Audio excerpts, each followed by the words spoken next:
Hello everyone. अगर आप लोग ये सेशन देख रहे हैं तो मैं मान रहा हूं कि आपने आरपीएससी एई 2024 के प्रीलिम्स एग्जाम को फोड़ा है और आप एक्सपेक्ट कर रहे हो कि आप मेंस का एग्जाम लिखने वाले हो। मेंस एग्जामिनेशन के अंदर हमारा जो सबसे इंपॉर्टेंट रोल प्ले करता है वो है सोशल एस्पेक्ट ऑफ इंजीनियरिंग, जिसका सेशन आप अभी देखने वाले हैं। Social aspect of engineering complete मैंने यूट्यूब पे करा दी है फ्री ऑफ कॉस्ट। आप ये सारे सेशन देख सकते हैं, पूरा सिलेबस कवर्ड है। सोशल एस्पेक्ट ऑफ इंजीनियरिंग के अलावा हमारा जो बाकी काम बचता है मेंस को क्लियर करने के लिए वो है सवालों की प्रैक्टिस, क्योंकि अब कन्वेंशनल सवाल आपको अटेम्प्ट करने हैं पेपर के अंदर, तो हमें उनकी प्रैक्टिस होनी चाहिए। For that we have launched a dedicated batch, that is Baroda batch for RPSC AE 2024 mains examination. इसके साथ आपको ये भी गेज करना होगा कि जब आप प्रिपरेशन कर रहे हैं आपकी प्रिपरेशन का लेवल क्या है। For that you have to give the test, sufficient number of test. That also we have launched on Unacademy। तो आपके आरपीएससी के लिए मेंस एग्जामिनेशन के लिए 2024 मेंस बैच अवेलेबल है, और आपकी प्रैक्टिस के लिए, आपके प्रैक्टिस को और एनहांस करने के लिए ऑफलाइन टेस्ट सीरीज भी अवेलेबल है। ऑफलाइन टेस्ट सीरीज जयपुर में कराई जाएगी। हर वीकेंड पे एक टेस्ट होगा, 20 टेस्ट है इसके अंदर, सब्जेक्ट वाइज टेस्ट भी है, फुल लेंथ टेस्ट भी है, ताकि सफिशिएंट आपको प्रैक्टिस मिल जाए पूरे एग्जामिनेशन पैटर्न की। ऑफलाइन सेंटर और कोई नहीं रखा हुआ है, आपको जयपुर आके टेस्ट देना पड़ेगा। 28 या 26 अक्टूबर को हम ये टेस्ट स्टार्ट कर देंगे, शेड्यूल आप चेक कर सकते हैं। इस वीडियो के डिस्क्रिप्शन बॉक्स में मेंस बैच और ऑफलाइन टेस्ट सीरीज बैच का लिंक मैंने पिन कर दिया है। Do enrol for these 2 particular courses, ताकि आप अपनी प्रिपरेशन को और इनहेंस कर पाओ और फाइनली सिलेक्शन ले पाओ। Till then let's crack it and enjoy the session of social aspect of engineering.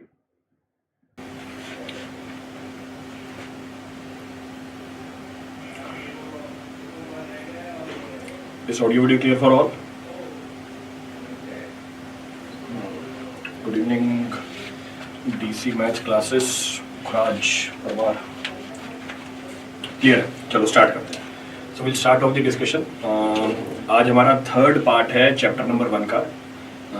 This is the series of Baroda batch, जिसमें हम बात कर रहे हैं सोशल एस्पेक्ट ऑफ इंजीनियरिंग की। ये आपके मेंस का पार्ट है आरपीएससी एई 2024 के लिए, and one of the most important topic. और इस बार आपकी इसी कोर्स के थ्रू मैं रैंक बनवा दूंगा। रीज़न बीइंग, अभी तक आप इसको इग्नोर करते आ रहे थे। इतना सफिशिएंट कंटेंट आपको मिल जाएगा कि इसी सब्जेक्ट के थ्रू आपकी रैंक भी बन जाएगी। टेक्निकल में तो ऑलमोस्ट सारे लोग इक्वली होते हैं, तो ये एक डिसाइडिंग फैक्टर हो जाएगा। इसमें हमने पहला जो टॉपिक स्टार्ट किया था वो था डेवलपमेंट एंड डेवलपमेंट प्रोसेसेस, तो उसी सीरीज में आगे बढ़ेंगे। We continue with that. हमने अभी तक बात करी किसकी, डेवलपमेंट क्या होता है, डेवलपमेंट प्रोसेसेस क्या होते हैं, सस्टेनेबल डेवलपमेंट क्या होता है। कल की क्लास में हमने बात करी थी inter relationship between different aspects of development. कल हमने बात करी थी inter relationship between different aspects of development, वो हमने कर लिया था। फिर मैंने डेवलपमेंट क्राइटेरिया भी किया था। So yesterday's class we have talked about development criteria, और पहला डेवलपमेंट क्राइटेरिया जो हमने डिस्कस किया था वो था जीएनपी। अब उसको आगे कंटिन्यू करेंगे। Will continue with that of the. ये कोर्स हो गया, यूपीपीएससी हो गया, ले लिया है सब्सक्रिप्शन, अच्छी बात है। सब्सक्रिप्शन तकरीबन अभी 1000 लोगों ने ले लिया है, तो एज एक्सपेक्टेड जैसे हमारे कोर्सेज होते हैं, अभी बैच चालू भी नहीं हुआ है। बैच चालू भी नहीं हुआ है, 14 तारीख है, कल है बैच चालू, मतलब 15 को स्टार्ट होने वाला है शाम को मेरी क्लास। उससे पहले 1000 लोग इनरोल कर चुके हैं बैच के अंदर। एक्सपेक्टेड है 10,000 लोग इनरोल करेंगे, और जितनी मेरी समझ है, इतने सालों का एक्सपीरियंस है, 15 सालों से पढ़ा रहा हूँ मैं, जितनी मेरी समझ है 10,000 तक ही एडमिशन जाएंगे। उन 10,000 में से मैं 99% लोगों का सिलेक्शन करा दूंगा। तो भी आपके ऊपर डिपेंड करता है उन 10,000 लोगों में आप आते हो या नहीं आते हो, whether you come in those 10,000 people और नॉट। अभी तक 1000 के आसपास एडमिशन हो चुके हैं इस पर्टिकुलर बैच के अंदर, और बैच हमारा कल से चालू होने वाला है। नेक्स्ट, कुमार अमन जनवरी में ही सर यूट्यूब पर यूपीपीएससी के लिए पढ़ा रहे हैं। कुमार अमन जनवरी से ही, अच्छा कुमार, हाँ तो भैया उनको नहीं पता ना यार, अब वो नींद में से उठ के आते हैं। सर आरपीएससी ए के लिए इतना टाइम सफिशिएंट है, जिन्होंने अभी तक कुछ नहीं पढ़ा बेटा, सफिशिएंट नहीं, बहुत ज़्यादा सफिशिएंट है। आपका प्री है सितंबर में, मार्च में हम स्टार्ट कर रहे हैं भाई। और अभी से देखो प्री के मैंने 3 कोर्सेज आपके स्टार्ट कर दिए, 3 भी नहीं 4। ब्रिज इंजीनियरिंग आपके प्री के अंदर भी है, एक technical, 3 non technical courses start कर दिए हैं। मेंस के लिए भी आपका ये चल रहा है सोशल एस्पेक्ट ऑफ इंजीनियरिंग। और क्या चाहिए भाई आपको, मोर देन सफिशिएंट है। उससे पहले आपका सिलेबस करा दूंगा मैं, प्री से पहले आपका मेंस का भी सिलेबस करा दूंगा। ब्रिज इंजीनियरिंग स्पेशल क्लास में करा दीजिए। क्यों भैया, ऐसा क्या मतलब इसमें आपकी स्पेशल चीज़ है जो ब्रिज इंजीनियरिंग में स्पेशल क्लास में करा दूं? लैग कर रहा है बीच बीच में 3 सेकंड, एक बार रिफ्रेश करो, लैग होता तो मेरे पास भी यहाँ पे आ जाता मैसेज, तो एक बार आप रिफ्रेश करो रविशंकर, और अगर लैग होता तो बाकी लोगों के भी कमेंट आ जाते हैं। तो मैं भी आगे बढ़ता हूँ, मैं एक बार फटाफट से 2 मिनट में एक बार रिकैप कर लेता हूँ अभी तक हमने क्या क्या डिस्कस किया है। मैं फटाफट से इसमें रिकैप कर लेता हूँ कि अभी तक हमने क्या क्या डिस्कस किया है। तो till now what is being discussed by us, हमने बात करी है डेवलपमेंट की, we have talked about development. फिर हमारा जो दूसरा पॉइंट ऑफ डिस्कशन था वो ये था कि डेवलपमेंट प्रोसेस क्या होता है। फिर हमारा जो तीसरा पॉइंट ऑफ डिस्कशन था टाइप ऑफ डेवलपमेंट। फिर हमने बात करी सस्टेनेबल डेवलपमेंट की। देन फिर हमने बात करी inter relationship among social, economic, environmental, scientific and technological factors of development. इन सब में इंटर रिलेशनशिप हमने कल देख लिए थे। फिर हमने बात करी थी डेवलपमेंट क्राइटेरिया की। डेवलपमेंट क्राइटेरिया का पहला जो क्राइटेरिया था वो था इकोनॉमिक क्राइटेरिया फॉर डेवलपमेंट। पहला इकोनॉमिक क्राइटेरिया था जीएनपी। जीएनपी कल हमने डिस्कस किया था डिटेल में, आज मैं दोबारा रिपीट कर देता हूं। जीएनपी का मतलब क्या होता है? The total value of goods and services which are produced by the country's resident including the income from the abroad within a specific period of time. वो स्पेसिफिक पीरियड ऑफ टाइम हमारा होता है 1 साल का। कौन सा? एक financial year. इसको हम क्या बोल देते हैं? Gross national product. फिर मैंने आपको रिलेशनशिप भी बताई थी जीएनपी में और जीडीपी के अंदर। तो आप बोल सकते हो GNP is equal to GDP plus net income from abroad. Net income from abroad में क्या क्या कंसीडर करोगे आप? It will include the wages, profit, investment which is earned by the resident outside the country. इसमें से क्या घटाओगे?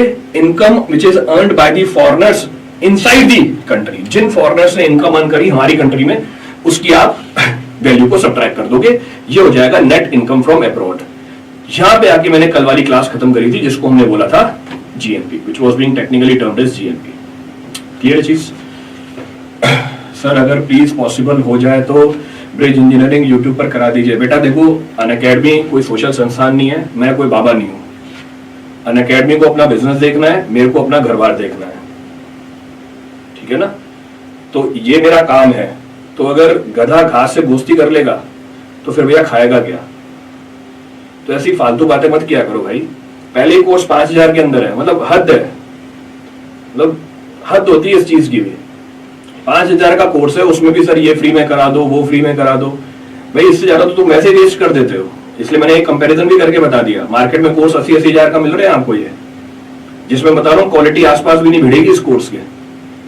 इसमें मैं गारंटी लेता हूँ कि जो क्वालिटी है वो आसपास भी नहीं भिड़ेगी। उसके बाद भी सर ये फ्री में करा दो, वो फ्री में करा दो। भैया फिर हम कमाएंगे क्या?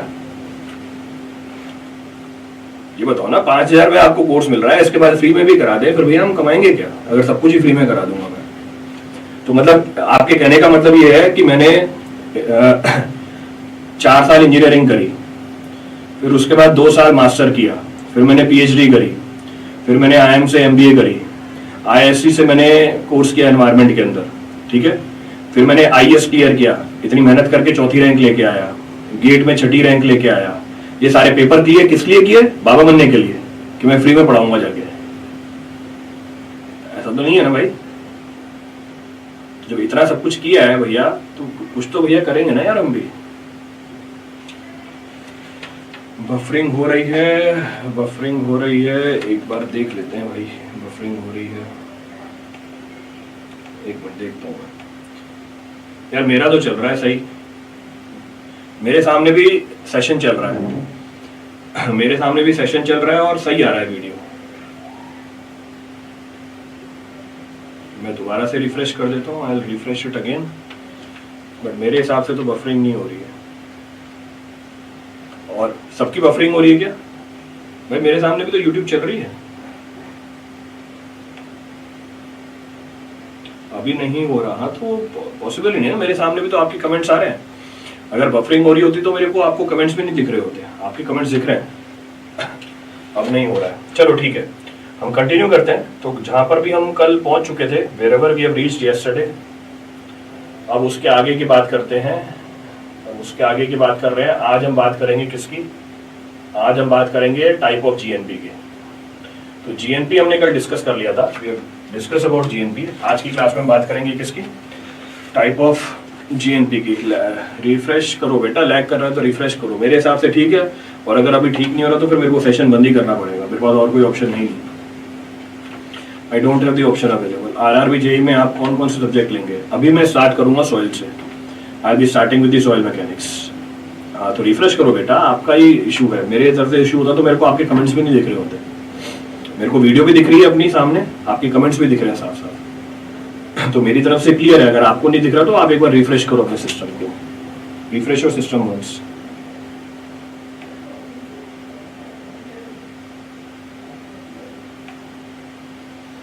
हाँ चलते हैं, सो विल स्टार्ट। तो कल की क्लास में हमने बात करी थी, in the yesterday's class we have talked about GNP. अब ठीक है ना, सबके लिए ओके है, तो आगे बढ़ते हैं। तो कल की क्लास में हमने बात करी थी जीएनपी की। जीएनपी का मतलब क्या था? जीएनपी का मतलब था that the total value of the goods and services which is produced by the country's resident including the income from the abroad within a specific period of time. इसको हमने GNP बोल दिया था। अब कितने तरह की जीएनपी होती है इसको समझते हैं। पहली जीएनपी है नॉमिनल जीएनपी या current GNP. So first type of GNP, gross national product, is current GNP. अब करंट जीएनपी या नॉमिनल जीएनपी का मतलब क्या होता है? If the GNP is measured at the current price without adjusting for the inflation, it will be known as current GNP. अगर आपने major किया value of goods and services which are produced in the country at the current price, आज की price पे अगर आपने goods और services की वैल्यू निकाली किसी भी देश के अंदर, उसको हम क्या बोल देंगे? नॉमिनल जीएनपी बोल देंगे या करंट जीएनपी बोल देंगे। अब नॉमिनल और करंट जीएनपी कैसे कैलकुलेट कर सकते हो आप? तो अगर मुझे नॉमिनल जीएनपी निकालनी है, करंट जीएनपी निकालनी है, तो मैं बोलूंगा nominal GNP will be equal to what? Summation of what?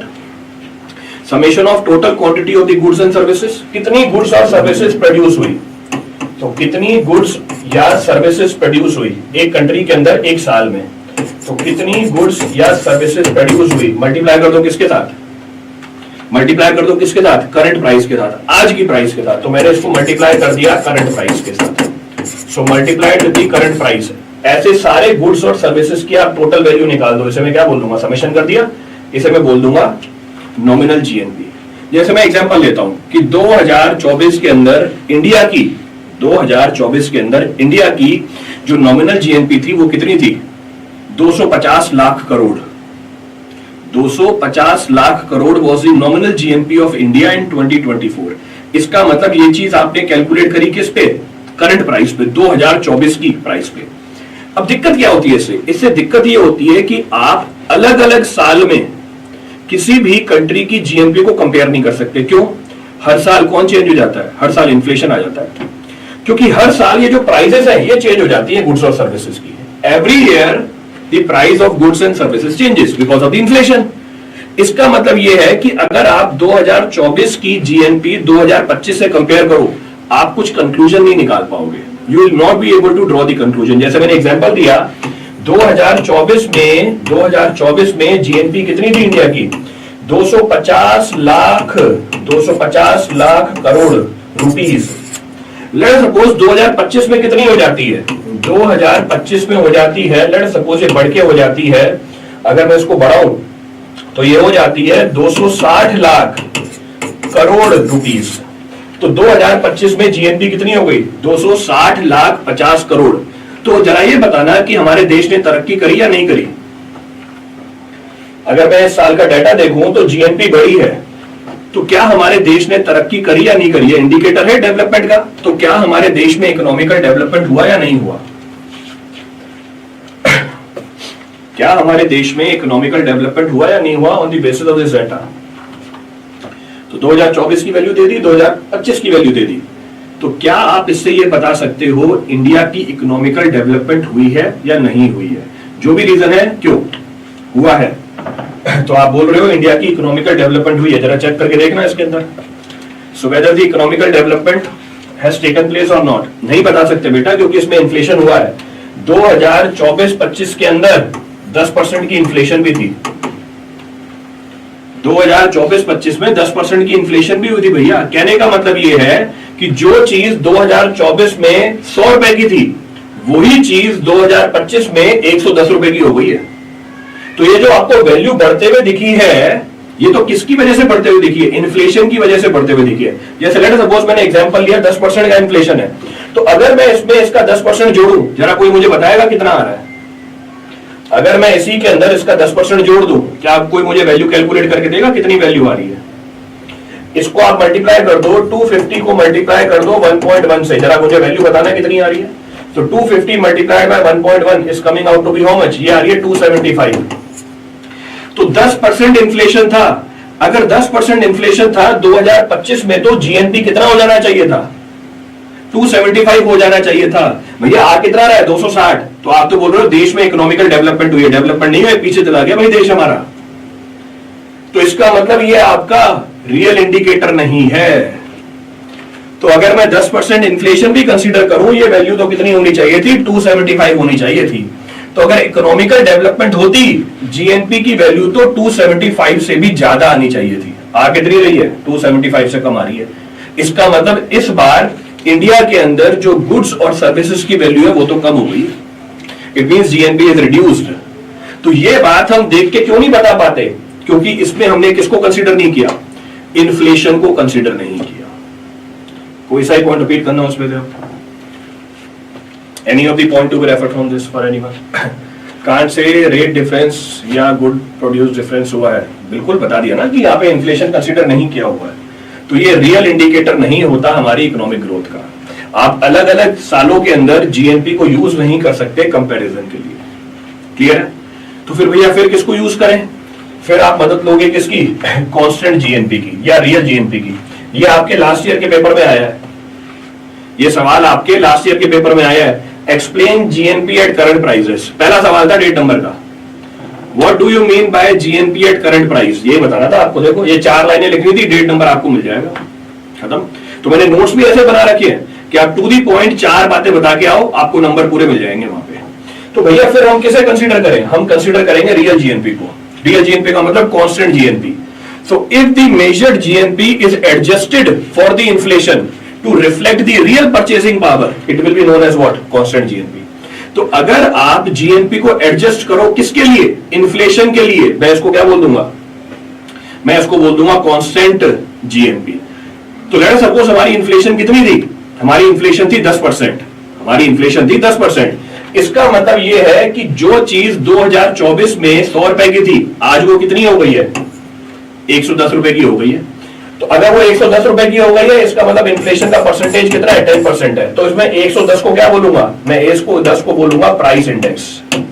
तो this will be termed as price index. तो अगर हमारी बेस प्राइस 100 रुपए है, 2024 में हमारी बेस प्राइस 100 रुपए थी, 2025 में कितनी हो गई? 110 रुपए। तो अगर हमारी 2024 की जीएनपी जो कितनी बताई मैंने? 250 लाख करोड़ बताई थी, करोड़ रुपीस। अगर मुझे उसको इन्फ्लेशन के लिए एडजस्ट करना है ताकि मेरी कांस्टेंट जीएनपी आ जाए, मैं क्या करूं? इसको डिवाइड कर दो किसके साथ? प्राइस इंडेक्स के साथ। तो डिवाइड कर दिया मैंने इसको प्राइस इंडेक्स के साथ। So it is divided by price index और इसको मल्टीप्लाई कर दो 100 से। तो मल्टीप्लाइड बाय 100 तो कितनी आ गई? 1.1। जरा देखना कितनी वैल्यू आ रही है। क्या हो गया इसको?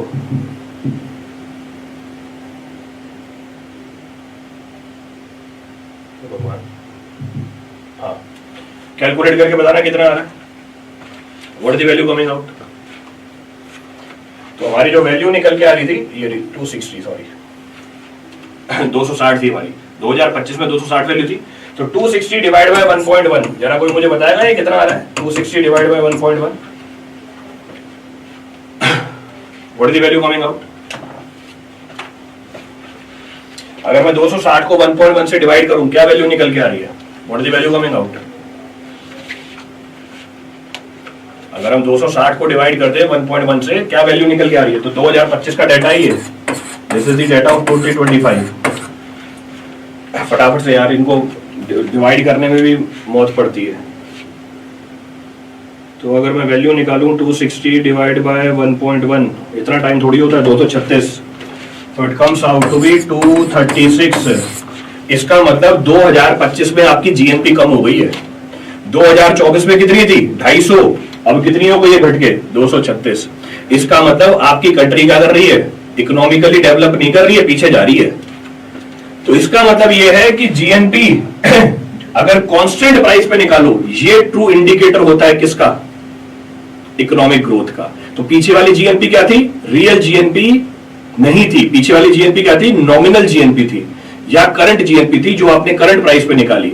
ये वाली जीएनपी हमारी रियल जीएनपी है, जो आपने कांस्टेंट प्राइस पे निकाली है। चैटिंग शो नहीं हो रहा है सर सबको। बेटा इस पे बताओ क्या मदद करूं मैं। अच्छा चैटिंग शो नहीं हो रहा है मेरे को, ऐसा कैसे पॉसिबल है? आ रहे बच्चों के कमेंट अब आए सारे कमेंट एक साथ।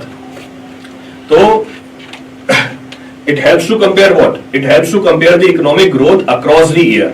अगर आपको अलग अलग सालों में इंडिया की ग्रोथ देखनी है, आप कौन सी जीएनपी उठाओगे? रियल जीएनपी उठाओगे या पीछे नॉमिनल जीएनपी उठाओगे? हम उठाएंगे रियल जीएनपी। तो पहली जीएनपी हमारी नॉमिनल जीएनपी, दूसरी जीएनपी हमारी रियल जीएनपी। अब तीसरी जीएनपी क्या होती है? Third of the GNP is GNP per capita. पीछे वाली दोनों जीएनपी क्या थी? पूरे देश की ग्रोथ बता रही थी, पर इंडिविजुअल की इनकम बढ़ी है या नहीं बढ़ी है वो नहीं बता पाएगी। सर इन्फ्लेशन फोरकास्ट हो सकता है? हाँ फोरकास्ट हो सकता है ना, बिल्कुल हो सकता है। फोरकास्ट मतलब अनुमान लगाया, तो अनुमान तो बिल्कुल हम लगा सकते हैं 7% होगा, 10% होगा, 5% होगा, 6% होगा। अब जरूरी नहीं है एग्जैक्टली इतना ही हो, बाकी फोरकास्ट करने के तो टूल्स बहुत सारे आते हैं। तो पीछे वाली जो दोनों जीएनपी थी वो हमारे देश की इकोनॉमिकल डेवलपमेंट बताते हैं, हर इंडिविजुअल की नहीं बताते हैं। इसका भी मैंने एग्जांपल कर लिया था।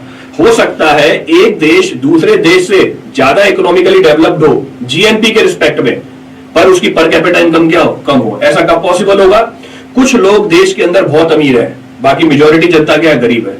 एक दूसरा देश है जिसकी जीएनपी कम है, पर उसके सारे लोग ऑलमोस्ट इक्वल इनकम पोजेस करते हैं, तो ये वाला देश ज्यादा इकोनॉमिकली डेवलप है, पर यह बात जीएनपी नहीं बता पाता। फिर हमें कौन सी जीएनपी निकालनी पड़ती है? Per capita. अब कैसे निकालूंगा GNP per capita? GNP per capita measures the GNP पर पर्सन। तो क्या करो, अगर आपको निकालनी है GNP per capita total GNP को डिवाइड कर दो किसके साथ? पॉपुलेशन के साथ। So GNP divided by total population will give you what? GNP divided by total population will give you what? GNP per capita। हमारी GNP कितनी थी? 250 lakh crore divide by population 140 crore, यही है। तो 250 लाख करोड़ को मैंने डिवाइड कर दिया किससे? 140 करोड़ से। वैल्यू कितनी आ गई हमारी? 1.78। ये आ रही है 1.78। तो 1.78 इंटू 10⁵। तो 1.78 into 10⁵ यानी क्या हुआ? 1.78 लाख पर person. So what is GNP per capita of India? GNP per capita of India is this much, 1.78 यानी 1.78 lakhs पर person. This is the GNP। ये पर इंडिविजुअल के फॉर्म में निकाल ली। तो जो GNP पर कैपिटा है ये इंडिकेट करता है लिविंग ऑफ स्टैंडर्ड। ये ऑन एन एवरेज हर इंसान की इनकम बता देता है। इसका मतलब क्या हुआ? It will help compare the economic wellbeing across the country. तो ये ज्यादा यूजफुल पैरामीटर है इकोनॉमिक ग्रोथ को समझने का। एवरेज आएगा सर इससे, बिल्कुल सही बात है, GP classes, absolutely correct. Clear है पूरी कहानी? रिपीट करना है इसमें से कुछ भी?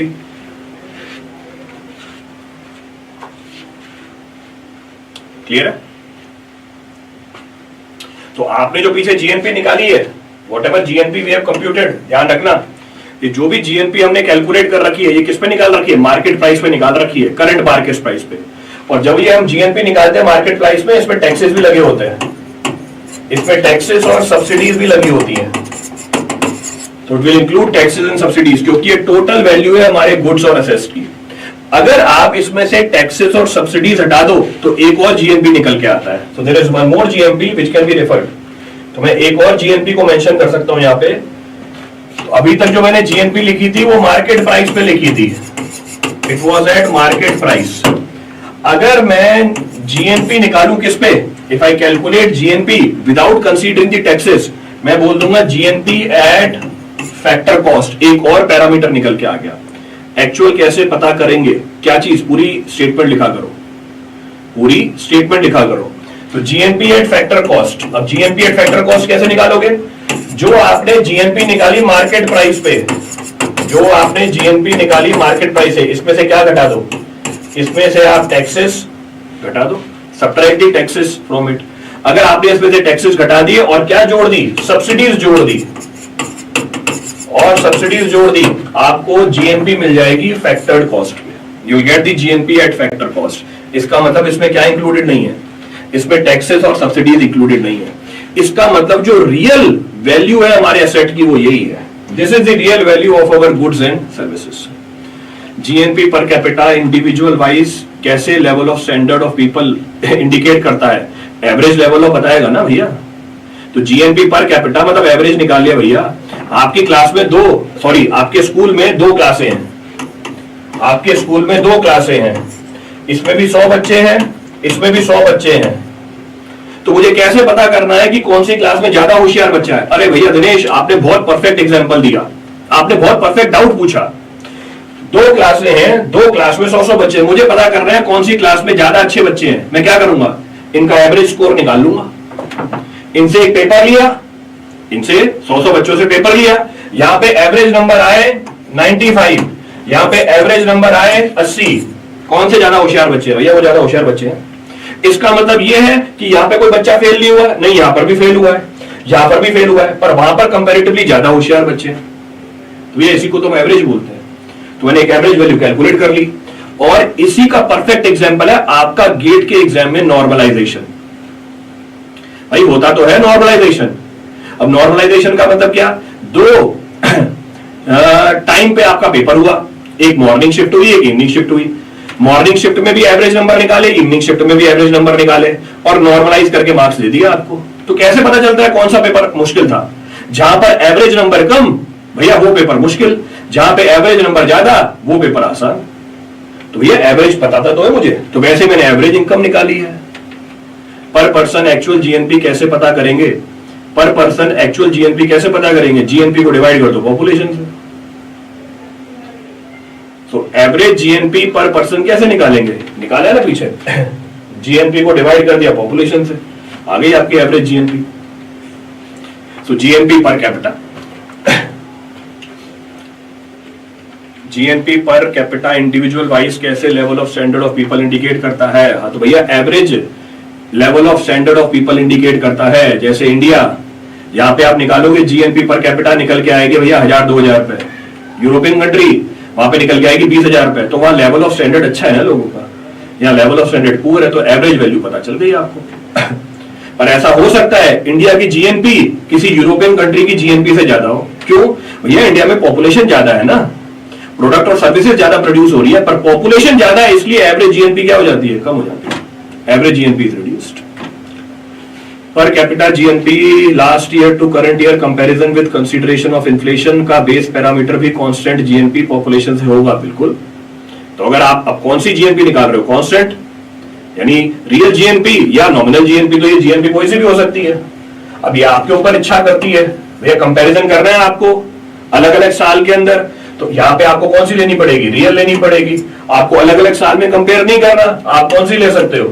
भैया आप नॉमिनल ले सकते हो। तो ये बात तो वैलिड है, ये बात तो भैया वैलिड है कि अगर आपको अलग अलग ईयर में कंपैरिजन करना है, फिर तो मुझे कौन सी जीएनपी लेनी पड़ेगी? रियल जीएनपी लेनी पड़ेगी। तो पीछे से ही कैरी फॉरवर्ड हो गया भैया, हमारा कोई नई चीज तो है ही। तो हमारा जो पहला इंडिकेटर है, पहला इकोनॉमिकल इंडिकेटर है डेवलपमेंट का, वो था जीएनपी। जब हम जीएनपी की बात कर रहे थे, when we were talking about GNP, वहीं पे हमारा जीडीपी निकल के आ गया था। There only GDP came into the picture. हमने कैसे डिफाइन किया था जीएनपी को? GNP was equal to GDP plus net income from abroad, plus net income from abroad, ये लिखा था। तो GNP was equal to GDP plus net income from abroad. तो जीडीपी क्या था यहाँ पे? GDP was the total economic output within the country border without considering any international income. तो ये क्या था? Total value of goods and services which is produced by Indians in India. ये रियल मीन बिल्कुल सही बात बताई है। Which is produced by Indians in India will be equal to GDP. GNP in 2025 बेटा ये एक्सपेक्टेड है, 2025 तुम्हारा चल रहा है ना अभी से कहां से निकाल ली तुमने? भाई ये फिर से क्या है? एक्सपेक्टेड है। आपने अनुमान लगाया 315 तक हो सकती है, आपने अनुमान लगाया 319 ट्रिलियन, अभी 2025 तुम्हारा चल रहा है ना बेटा, तो इसलिए 2024 का डेटा दिया मैंने आपको, 2025 का नहीं बताया, क्योंकि यहाँ पे तो अनुमान ही लगाएंगे, ज्यादा भी हो सकती है, कम भी हो सकती है। अभी कोई ऐसी अनफोर्सीन इंसिडेंस हो जाए, ये नीचे हो जाएगी वैल्यू, जैसे कोविड के टाइम पे हुआ था, तो इसलिए अनुमान लगाया हमने। जब खत्म हो जाएगा 2025 एग्जैक्ट वैल्यू निकल के आ जाएगी, you will get the exact value. तो हमने बात करी है जीडीपी की। अब जीडीपी भी कितने टाइप की होती है? 3 तरह की होती है। नॉमिनल जीडीपी, जिसको आप किस पे निकालोगे? करंट प्राइस पे। रियल जीडीपी जिसको आप एडजस्ट करोगे इन्फ्लेशन के लिए, फिर आएगी पर कैपिटा जीडीपी। ये कैसे निकालोगे? जीडीपी को डिवाइड कर दोगे पॉपुलेशन से, जीडीपी को डिवाइड कर दोगे पॉपुलेशन से। तो इंपॉर्टेंस क्या हुई जीडीपी की? It reflects the overall economic activity, it helps the government to formulate the economic policies, it indicates the population और production efficiency and employment level. तो जो जीडीपी है ये क्या करती है? ओवरऑल इकोनॉमिक एक्टिविटी बताती है, ये सरकार को हेल्प करती है कोई भी इकोनॉमिक पॉलिसी डिसाइड करने के लिए, और ये इंडिकेट करती है कि हमारे देश में प्रोडक्शन की एफिशिएंसी या एम्प्लॉयमेंट का लेवल कितना है। तो फिर दिक्कत क्या है जीडीपी से? What the problem with GDP? इसके भी लिमिटेशन है, it does not account for income inequality. ये आपको ये नहीं बताएगा इनकम इनइक्वालिटी कितनी है, ये क्या बताएगा? पूरे देश की इनकम बताएगा, ये आपको इंडिविजुअल्स की नहीं बता पाएगा। दूसरा, it ignore non monetary factors, इसमें नॉन मॉनिटरी फैक्टर नहीं आएंगे। अब नॉन मॉनिटरी फैक्टर मतलब जैसे हेल्थ, उसको कैसे इंक्लूड करोगे? जैसे एजुकेशन, उसको कैसे इंक्लूड करोगे? जैसे हैप्पीनेस, उसको कैसे इंक्लूड करोगे? तो इसका मतलब इसमें जो नॉन मॉनिटरी फैक्टर हैं वो इंक्लूड नहीं होते। नेक्स्ट, ये जो जीडीपी है it will not measure environmental degradation. ये सबसे बड़ा ड्रॉबैक है कि जीएनपी और जीडीपी एनवायरमेंटल डिग्रेडेशन को मेजर नहीं कर सकते। तो ये इनका बहुत बड़ा ड्रॉबैक निकल के आता है। चाइना का ओनली 2.5% इंडिया की जीएनपी है। इतना बड़ा डिफरेंस क्यों है? क्योंकि भैया चाइना की जो प्रोडक्शन कैपेसिटी है बहुत ज्यादा है।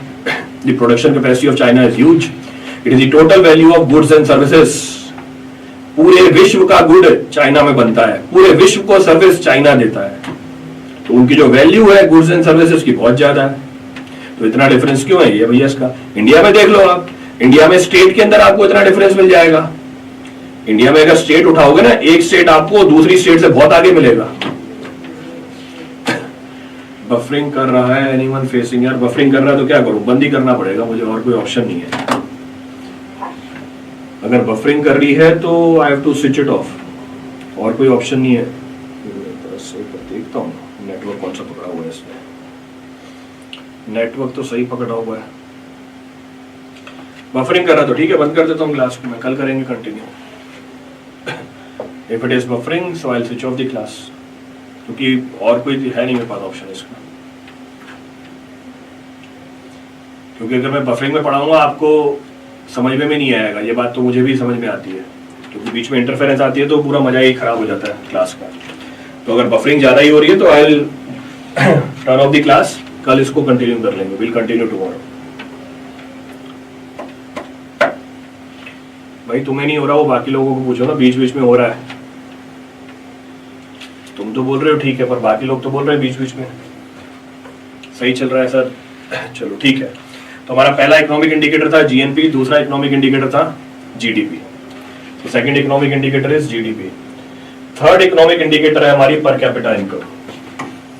सो third economic indicator is per capita income, नाम में लिखा हुआ है। हाँ हो सकता है नेटवर्क इशू होगा, there may be a case it is a network issue.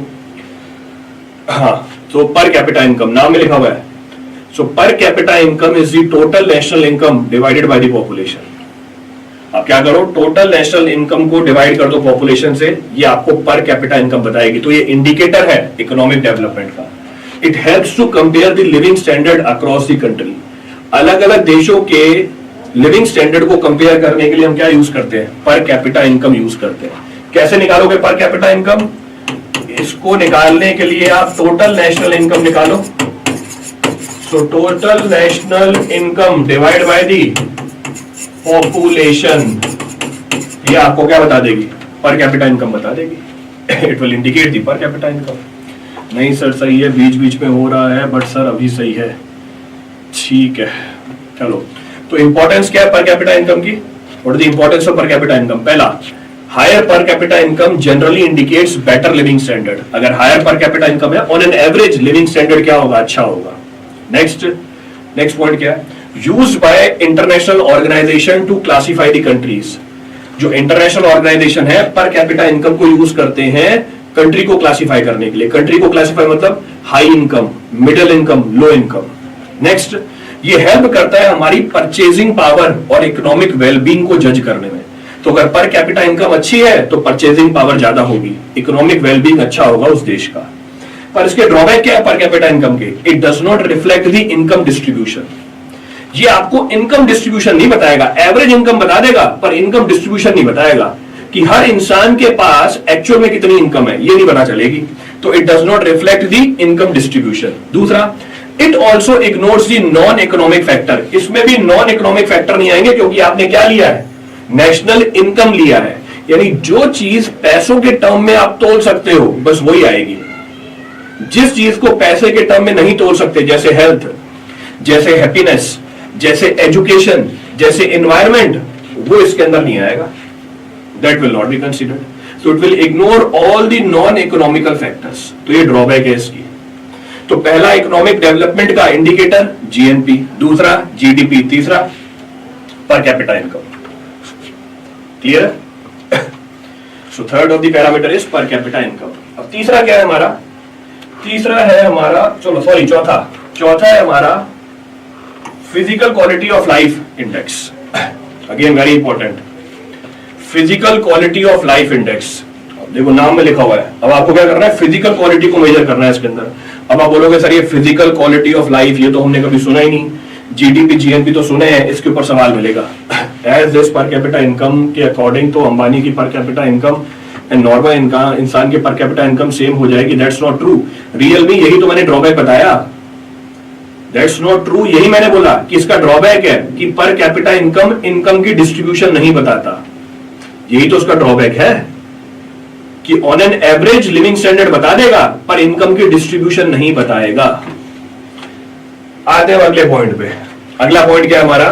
Physical quality of life index. अब आपने GDP, GNP, per capita income सुन रखे होंगे, हो सकता है ये नहीं सुना होगा। अब एक नई चीज है, it's a new thing.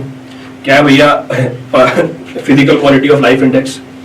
Physical quality of life index is a composite measure development to assess the quality of life. देखो नाम में लिखा हुआ है क्वालिटी ऑफ लाइफ। पीछे हम क्या कर रहे थे? इकोनॉमिक डेवलपमेंट देख रहे थे। यहां पे हम क्वालिटी ऑफ लाइफ देखेंगे अलग अलग देशों में। और क्वालिटी ऑफ लाइफ सिर्फ इकोनॉमिकल डेवलपमेंट के ऊपर बेस्ड नहीं होती है। क्वालिटी ऑफ लाइफ किसके ऊपर बेस्ड होती है? सोशल वेलबींग के ऊपर भी बेस्ड होती है। So physical quality of life index do not only focus on economic wellbeing, it focus on social wellbeing also.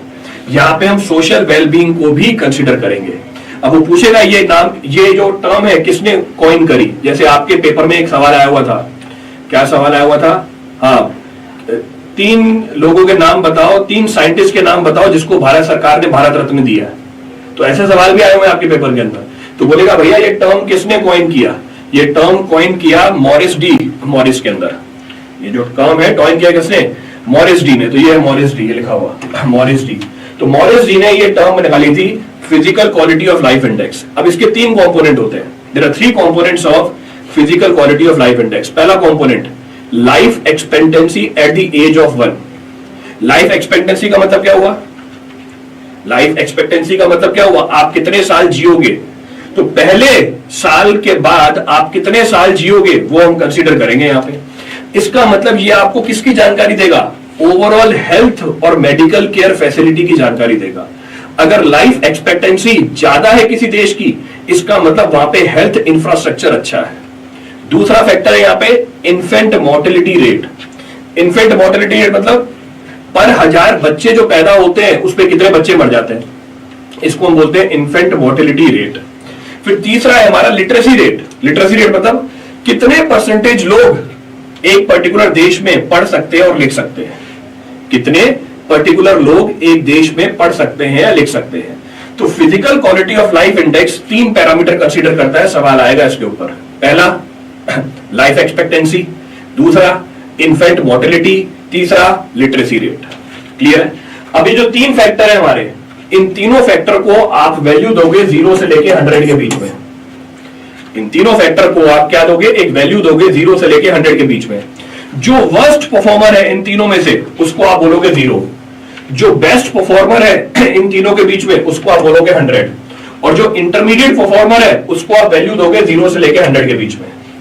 जब आपने ये वैल्यूज दे दी, फिर physical quality of life index कैसे निकलेगा? Physical quality of life index is equal to life expectancy score. जैसे example लेता हूं, 0 आया इसका। पहला कंपोनेंट फिर से बता दो। अच्छा, पहला कंपोनेंट है life expectancy at the age of 1, जब कोई इंसान एक देश में 1 साल का हो जाता है, अब वो आगे कितने साल जिएगा। जैसे इंडिया में एग्जांपल 70 साल तक। बाहर जापान में जाओगे, लाइफ एक्सपेक्टेंसी रेट बहुत ज्यादा है, वहां पे है 90 साल, 95 साल, क्योंकि जापान का हेल्थ केयर बहुत ही अच्छा है। तो लाइफ एक्सपेक्टेंसी यानी अमूमन एक इंसान इस देश में कितना जीता है, यानी कितने सालों बाद मरता है, उसको हम बोलते हैं लाइफ एक्सपेक्टेंसी। तो लेट्स सपोज भारत की इन तीनों फैक्टर में से लाइफ एक्सपेक्टेंसी सबसे पुअर थी, मैंने इसको दिया 0। यहां पे जो लिटरेसी रेट थी ये सबसे अच्छी थी इन तीनों में से, सारे देशों में नहीं, इन तीनों में से मैंने इसको स्कोर दिया 100 का। और जो इन्फेंट मोर्टेलिटी है इन दोनों के बीच में आती है, इन दोनों के बीच में आती है, तो मैंने स्कोर दिया लेट्स सपोज 60 का। तो इसका मतलब physical quality of life index कितना हो जाएगा, 0 + 60 + 100 डिवाइड बाय 3, यानी 160 डिवाइड बाय 3, तो 53.3 आ जाएगा मेरे ख्याल से। 53.3 वैल्यू निकल के आ जाएगी। तो जितनी ज्यादा physical quality of life index की वैल्यू होगी, इसका मतलब क्या है, उतनी ही ज्यादा क्वालिटी ऑफ लाइफ अच्छी है उस देश में, उतनी ही ज्यादा क्वालिटी ऑफ लाइफ अच्छी है उस देश में। इसका मतलब ये फैक्टर किसके ऊपर फोकस करता है, बेसिक ह्यूमन नीड्स के ऊपर फोकस करता है, क्वालिटी ऑफ लाइफ के ऊपर फोकस करता है, सोशल प्रोग्रेस के ऊपर फोकस करता है, सिर्फ इकोनॉमिकल डेवलपमेंट के ऊपर फोकस नहीं करता। क्लियर? माइक में वॉइस क्लैरिटी कम है सर, वॉइस डिस्टॉर्शन ज्यादा है, प्लीज रेक्टिफाई। ठीक है बेटा, आज पढ़ा लेता हूं, बाद में रेक्टिफाई कर लेंगे। क्लियर है पूरी कहानी? तो ये हमारा आ गया physical quality of life index, तो ये भी हमारा एक इंडिकेटर है, this is also one of the indicator. पर कैपिटा जीएनपी और पर कैपिटा इनकम का कॉमन एग्जांपल लेकर बता दीजिए, क्या बताऊं उसमें?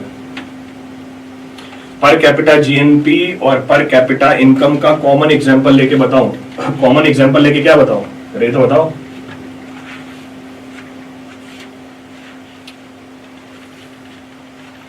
कॉमन एग्जांपल लेना है, बट कॉमन एग्जांपल में क्या कंसीडर करना है जरा ये बताओ।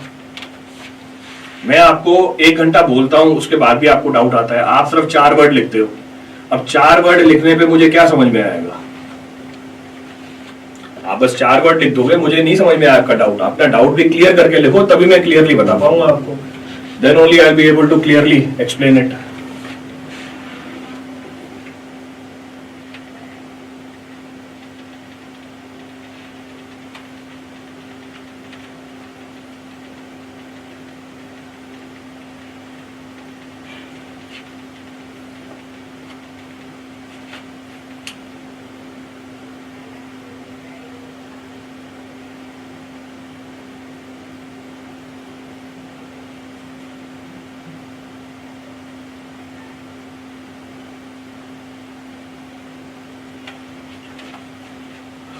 बताओ भाई जल्दी।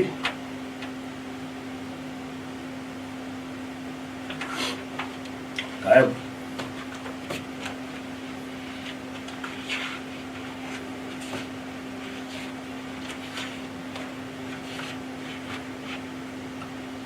चलो, जितना मेरे को समझ में आया वो बता देता हूँ।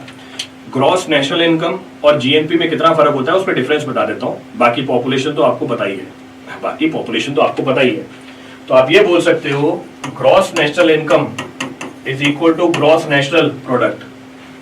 Gross national income is equal to gross national product after adjusting for depreciation and indirect tax.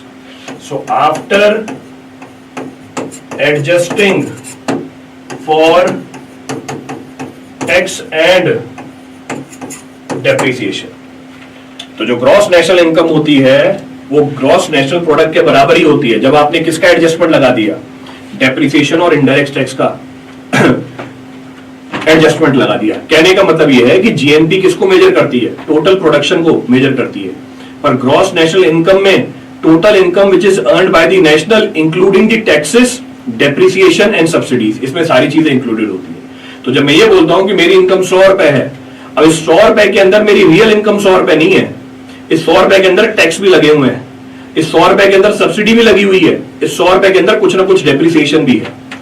तो कहने का मतलब है टैक्स और डेप्रिसिएशन हटाने के बाद जो पैसा मेरे पास बचा, लेट सपोज मेरे पास टैक्स और डेप्रिसिएशन बताने के बाद बचा 40 रुपए, तो मेरी जो नेशनल इनकम है, मतलब मेरे जैसे सबकी जोड़ोगे इनकम तो उसको ग्रॉस नेशनल इनकम बोल देंगे, पर मेरी जो नेशनल इनकम होगी उसको क्या बोल दूंगा मैं? 40 रुपए बोल दूंगा। तो हम बोल सकते हैं कि जो ग्रॉस नेशनल इनकम होती है ये gross national product after adjusting for what? Tax and depreciation. Physical quality of life index social wellbeing and social status का इंडिकेटिव इंडिकेटर है। बिल्कुल सही बात है दिनेश, एब्सोल्युटली करेक्ट। जीएनपी भी पर कैपिटा इनकम शो करता है? नहीं भैया, GNP per capita income show नहीं करता, वो gross national product per capita है, इसलिए लिखा भी था मैंने per capita GNP. Per capita GNP is not equal to per capita income. ये रहा, per capita GNP is not equal to per capita income. क्यों? क्योंकि भैया टैक्सेस, डेप्रिसिएशन और सब्सिडीज आपको हटानी पड़ेंगी, that you have to remove. Is only worst and best condition के इंटरमीडिएट कंडीशन पर डिपेंड करेगा ना। वर्स्ट एंड बेस्ट कंडीशन का फिजिकल क्वालिटी इंडेक्स पर कोई इफेक्ट नहीं है ना, कोई इफेक्ट नहीं है। वर्स्ट और बेस्ट कंडीशन के इंटरमीडिएट कंडीशन पर डिपेंड करेगा नहीं। हमने क्या बोला है? हमने बोला है हमारे देश में सबसे अच्छी चीज कौन सी है? सबसे अच्छी चीज लाइफ एक्सपेक्टेंसी है, सबसे अच्छी चीज लेट अस सपोज लिटरेसी है, या सबसे अच्छी चीज हमारी क्या है? इन्फेंट मोर्टेलिटी रेट है। तो आप इन तीनों को आपस में कंपेयर कर रहे हो, इन तीनों को आपस में कंपेयर कर रहे हो और क्या दे रहे हो? एक वैल्यू दे रहे हो। तो जब आपने physical quality of life index निकाला और अगर वो 90 से ऊपर निकल के आ जाता है तो हम समझते हैं कि हाँ इस देश का सोशल वेलबींग कंपैरेटिवली अच्छा है। तो आपने बोला PQLI तो ओनली वर्स्ट और बेस्ट कंडीशन के इंटरमीडिएट कंडीशन पर डिपेंड करेगा। क्यों भैया? ये तो तीनों पे डिपेंड करेगा ना, कि इन तीनों में से सबसे अच्छा क्या है, तीनों में से सबसे बुरा कोई होगा और कोई एक इंटरमीडिएट वैल्यू होगी, और इंटरमीडिएट वैल्यू भी आपको ही देनी है। You have to decide the intermediate value. जैसे मैंने 60 दी थी मेरे एग्जांपल में, आप 50 दे सकते हो, आप 40 दे सकते हो, आपको स्केल मिल गई 0 से लेके 100 के बीच में, बाकी वैल्यू तो आप दे ही सकते हो। You can give the rest of the value.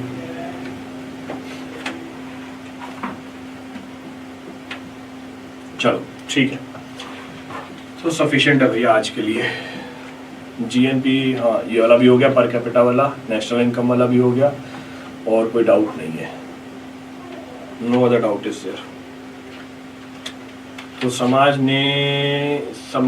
ने के लिए पर कैपिटा इनकम को हम बोल सकते हैं पर कैपिटा जीएनपी टैक्सेस। हाँ बिल्कुल, समझने के लिए बिल्कुल सही बात है। तो अभिषेक ने ये स्टेटमेंट सही दी है, तो समझने के लिए आप ये बोल सकते हो पर कैपिटा इनकम को हम बोल सकते हैं पर capita GNP adjusted after taxation and deductions. बिल्कुल सही बात है। अब आपकी स्टेटमेंट बिल्कुल सही है। Now your statement is absolutely correct. बहुत बढ़िया, चलिए धन्यवाद।